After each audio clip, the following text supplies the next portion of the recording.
Going back to number 3, select a paragraph from the section Giving Time and Money that explains the history of Giving Tuesday. So we're going to go back to the section Giving Time and Money, and we're going to circle a sentence or a couple of sentences that explains the history of Giving Tuesday. Giving time and money.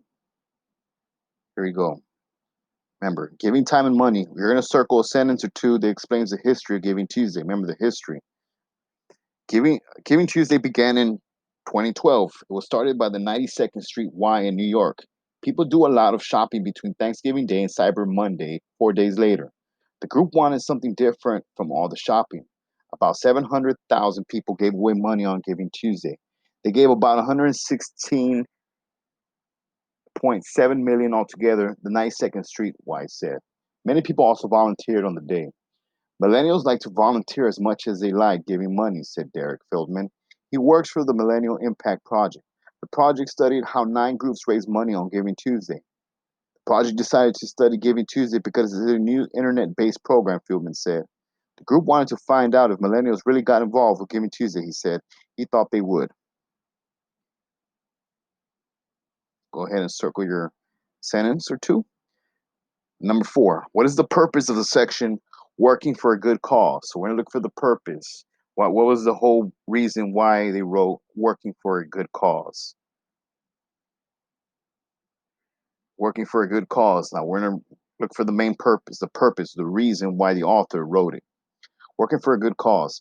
Feldman's team looked at 9 groups. Some were colleges. One was a Chicago radio station. These groups are all nonprofits. They are not meant to make money. Nonprofits that offered ways for people to volunteer were the most popular with millennials, he said. The University of North Carolina, UNC, is one example. UNC created its own hashtag or Twitter label for the day. It was called Tar Heel Tuesday. UNC asked students to volunteer with a certain program and to share their photos online. The university raised about $236,000. Its target was only $150,000.